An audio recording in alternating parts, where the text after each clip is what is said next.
Brought to you by TechnoSpark 20 series smartphones.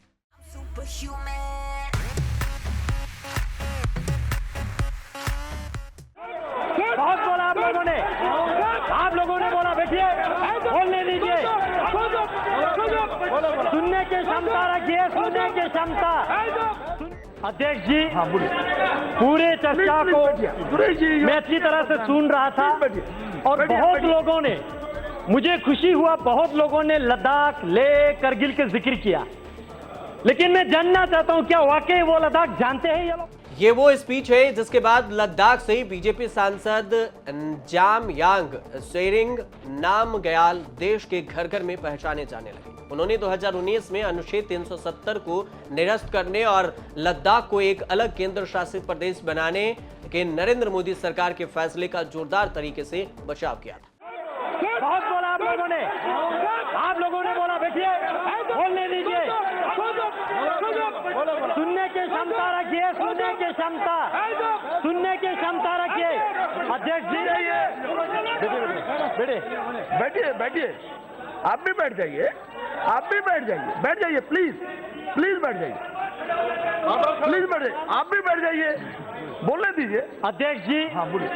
पूरे चर्चा को मैं अच्छी तरह से सुन रहा था और बहुत लोगों ने, मुझे खुशी हुआ, बहुत लोगों ने लद्दाख, लेह, करगिल के जिक्र किया, लेकिन मैं जानना चाहता हूं क्या वाकई वो लद्दाख जानते हैं ये लोग?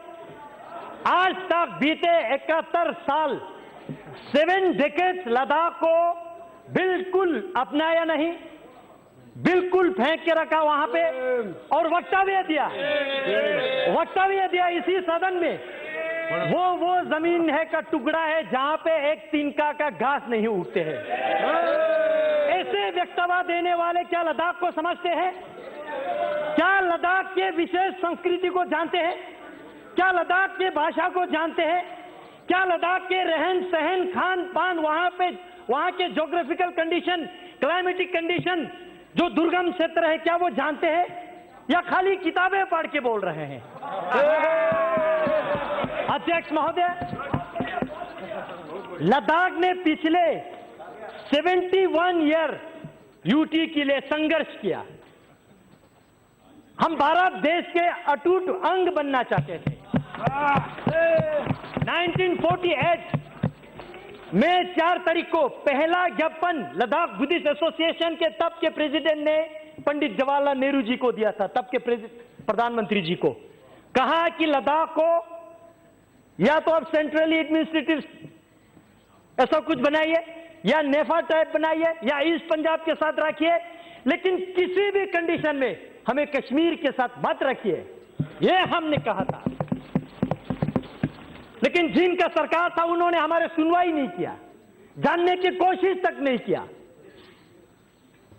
और कश्मीर के नीचे आज तक हमारा डेवलपमेंट, हमारा पॉलिटिकल एस्पिरेशन, हमारा पहचान, हमारा भाषा लुप्त अगर हुआ है तो ये आर्टिकल 370 और कांग्रेस पार्टी जिम्मेवार है।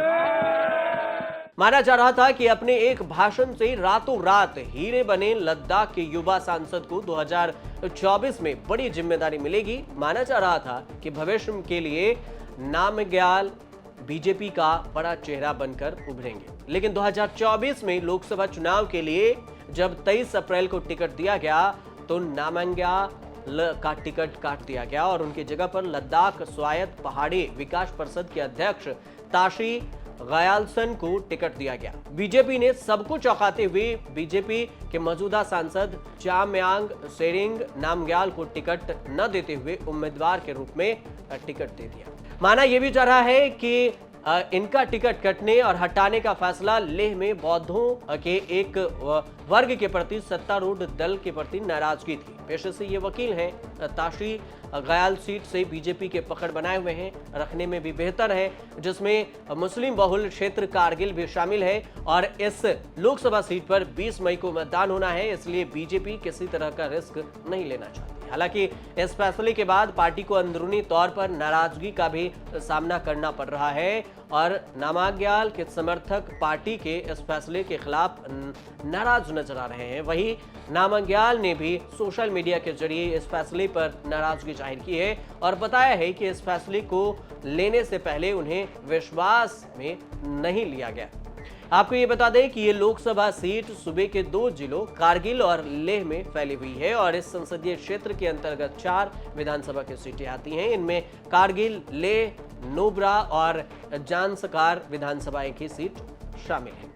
लद्दाख लोकसभा सीट पर वोटरों की संख्या 1,66,000 है, जिसमें से 86,000 पुरुष वोटर हैं, 80,000 महिला वोटर हैं। साल 2009 में इस सीट को अनुसूचित जनजाति के लिए सुरक्षित कर दिया गया था। अब देखना होगा कि लद्दाख के लिए बीजेपी की तरफ से लिया गया ये फैसला क्या रंग लाती है, क्योंकि चुनावी मौसम है और इस बीच में अगर किसी भी उम्मीदवार का टिकट काटा जाता है और उन्हें विश्वास में नहीं लिया जाता है तो वोटर्स, मतदाता के मन में संशय उत्पन्न होता है और इसी कंफ्यूजन में वोट भी नहीं देने जाते हैं मतदाता। फिलहाल आप देखते रहिए